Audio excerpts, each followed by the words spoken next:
স্তব্ধ রাতের আধারে বাংলার এক গ্রামে দাঁড়িয়ে আছে পুরাতন একটি জমিদার বাড়ি। শোনা যায় এখানে এক সময় বাস করত লম্বা কালো চুল এবং উল্টো পাওয়ালা ভয়ানক এক ডাইনি। রাতের গভীর অন্ধকারে যখন চাঁদের রং লাল হয়ে ওঠে তখনই সে ফিরে আসে। সে গ্রামের পুরুষদের একের পর এক হত্যা করতে থাকে। এমনই একটি মুভির গল্প নিয়ে হাজির হয়েছি আপনাদের মাঝে।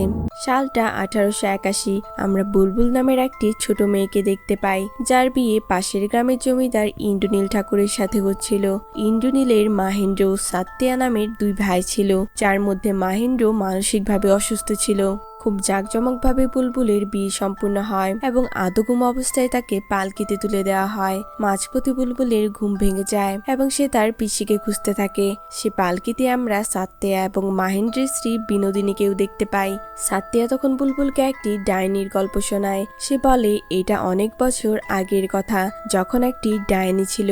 ডাইনিটি ঘন জঙ্গলের গাছের ডালপালার উপরে বাস করত। সে মানুষের রক্ত পান করত। ডাইনিটি সবসময় অপেক্ষায় থাকতো কখন রাজকুমারী ঘরে আসবে এবং সে তাকে খেয়ে ফেলবে। তখন দেখানো হয় বুলবুলকে বরণ করে জমিদার বাড়িতে তোলা হচ্ছে। এতক্ষণ পর্যন্ত বুলবুল ভেবেছিল তার বিয়ে সাত্তিয়ার সাথে হয়েছে, কিন্তু কিছুক্ষণ পরে সে বুঝতে পারে তাকে ইন্দ্রনীল ঠাকুরের সাথে বিয়ে দেওয়া হয়েছে।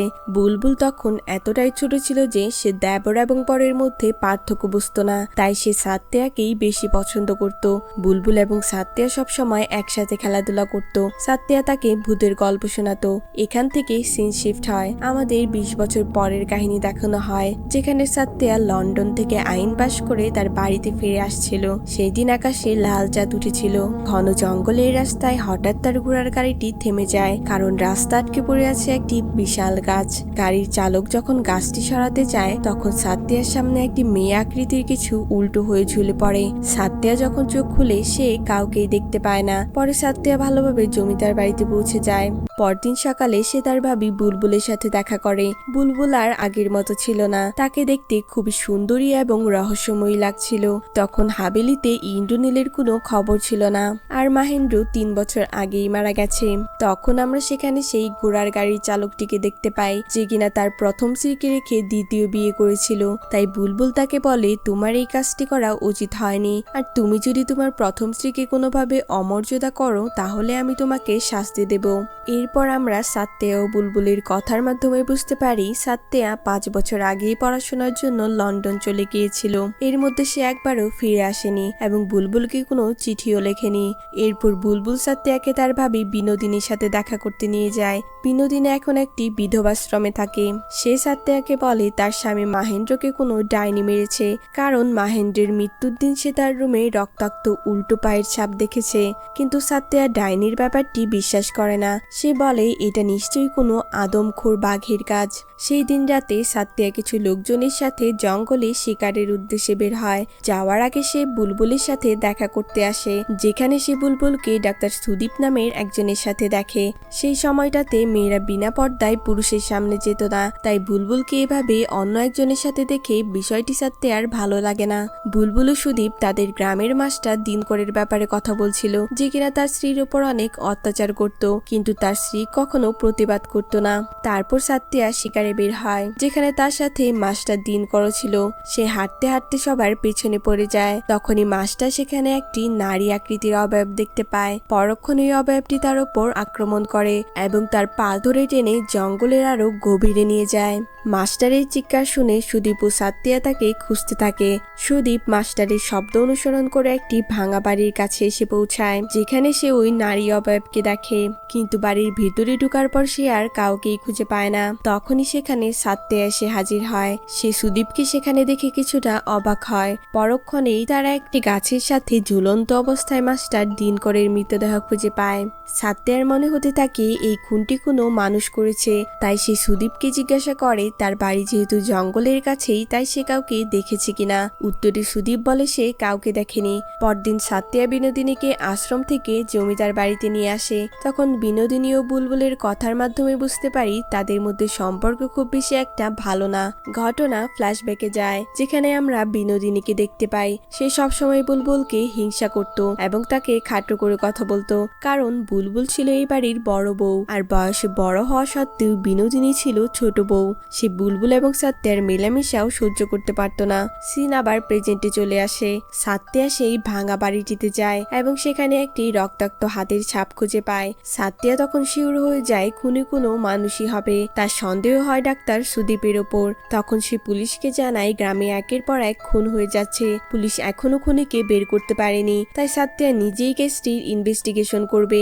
বাড়িতে ফিরে সাত্যা বিনোদিনীকে ডাক্তার সুদীপের ব্যাপারে প্রশ্ন করে। বিনোদিনী কিছু বলার আগে সেখানে চা নিয়ে বুলবুল হাজির হয়। তাই সাত্যা আর এইসব ব্যাপারে কথা বলে না।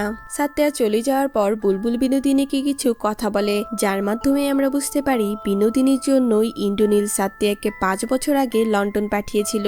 ঘটনা আবার ফ্ল্যাশব্যাকে চলে যায়, যেখানে আমরা দেখি বিনোদিনী সবসময় ইন্দ্রনীলের সামনে সাত্যা ও বুলবুলের বন্ধুত্বকে খারাপভাবে উপস্থাপন করত। সে ইন্দ্রনীলের মনে বুলবুলের বিরুদ্ধে বিষ ঢুকাতে শুরু করে। তাই সাত্যা এবং বুলবুলকে আলাদা করার জন্য ইন্দ্রনীল সাত্যাকে পড়ার নাম করে লন্ডনে পাঠিয়ে দেয়। হঠাৎ এভাবে সাত্যার দূরে চলে যাওয়াটা বুলবুল মেনে নিতে পারছিল না, কারণ সাত্যাই ছিল তার একমাত্র সাথী, যার সাথে সে ছোট থেকে বড় হয়েছে। তাই বুলবুল সব সময় মন খারাপ করে থাকতো, আর এই বিষয়টি ইন্দ্রনীল লক্ষ্য করে।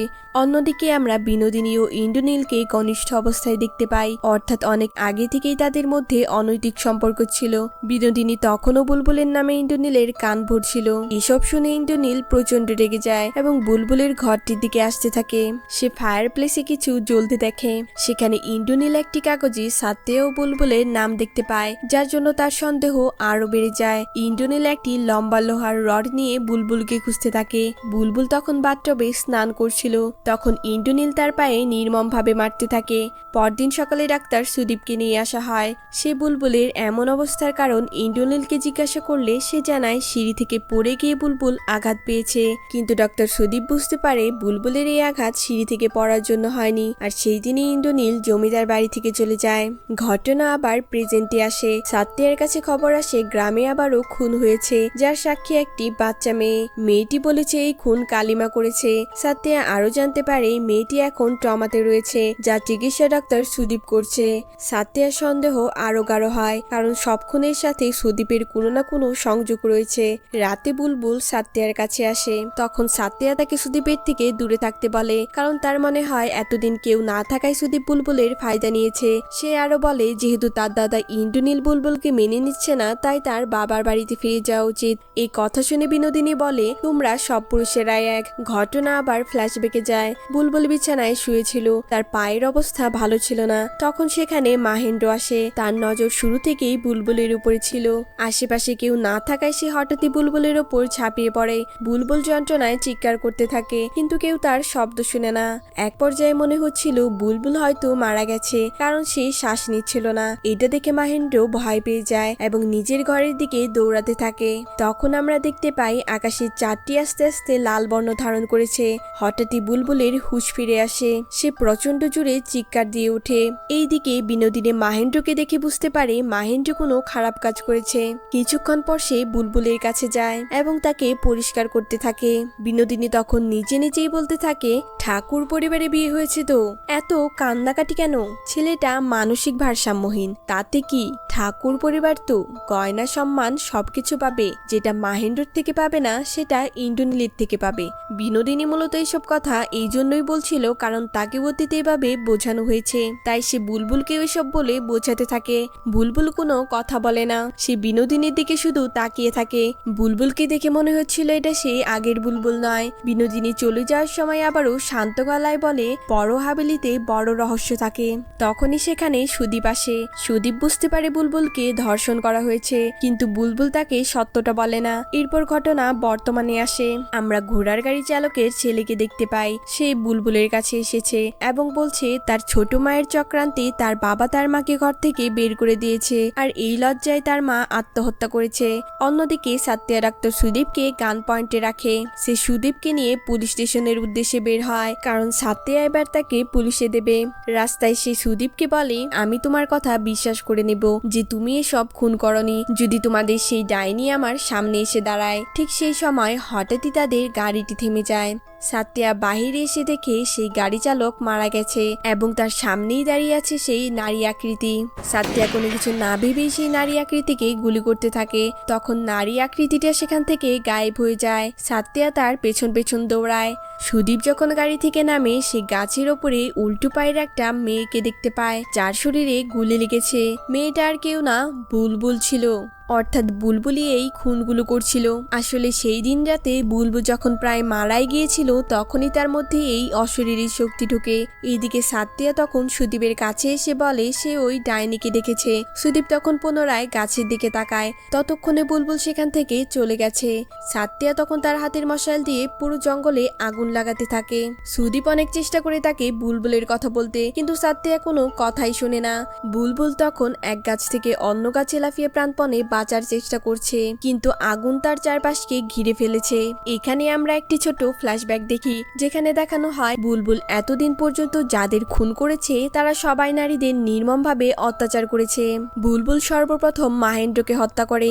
এর মধ্যে একটি ছোট মেয়েও ছিল যাকে ধর্ষণ করার চেষ্টা করা হচ্ছিল। তখন বুলবুল সেই লোকটিকে কামড় দিয়ে মেরে ফেলে। ঘটনা আবার বর্তমানে আসে। সাতিয়া সারা জঙ্গলে আগুন দিয়ে খুশি হয়ে ফিরে আসতে থাকে। তখন সুদীপ তাকে বলে তুমি এই কাজটি ভালো করনি, এবং সে বড় বউ বলে ডাকতে শুরু করে। সাতিয়া বুঝতে পারে সে যাকে ডাইনি ভেবে আগুন দিয়ে মারতে চাইছে সে আর কেউ না, তার প্রিয় বুলবুল। পুরো জঙ্গলে তখন আগুন লেগে গিয়েছে। এখন বুলবুলকে বাঁচানো আর সম্ভব নয়, তাই সে চিৎকার করে কাঁদতে শুরু করে। অন্যদিকে বুলবুলকে দেখানো হয় সে একটি গাছের ডালে চুপচাপ বসে আছে। তার চারদিকে তখন জ্বলন্ত আগুন। কিছুক্ষণের মধ্যেই আগুন তাকে গ্রাস করে ফেলে। এরপর 1 বছর কেটে যায়। আমরা সেই জমিদার বাড়িটি দেখি। যত্নের অভাবে বাড়িটি তার রাজকীয়তা হারিয়েছে। চারপাশে ফুটে আছে অসংখ্য কাশফুল। ইন্দ্রনীল এত বছর পরে তার বাড়িতে ফিরে এসেছে। ব্যাকগ্রাউন্ডে আমরা সাত্যার লেখা একটি চিঠি শুনতে পাই, যেটি সে তার দাদা ইন্দ্রনীলকে লিখেছিল। আমি এই বাড়ি ছেড়ে চলে যাচ্ছি, কারণ আমার হাতেও আপনাদের মতো রক্ত লেগে আছে। রাতের অন্ধকার নেমে আসে। ইন্দ্রনীল তখন ঘুমিয়েছিল। হঠাৎ সে শুনতে পায় কেউ তাকে ডাকছে। ইন্দ্রনীল ভয় পেয়ে যায়। সে দেখে তার সামনে ছাই দিয়ে বুলবুলের শরীরটা আবারও তৈরি হয়। তখন বুলবুল ইন্দ্রনীলের দিকে তাকিয়ে ভয়ানকভাবে হাসতে থাকে। অর্থাৎ বুলবুল কখনোই মারা যাবে না, সে এভাবেই খারাপ মানুষদের শাস্তি দিয়ে যাবে। এখানে এই মুভিটি শেষ হয়। তো বন্ধুরা, ভিডিওটি ভালো লাগলে লাইক করে দিও, আর পরবর্তীতে এমন আরো ভিডিও দেখতে চ্যানেলটি সাবস্ক্রাইব করে পাশেই থেকো।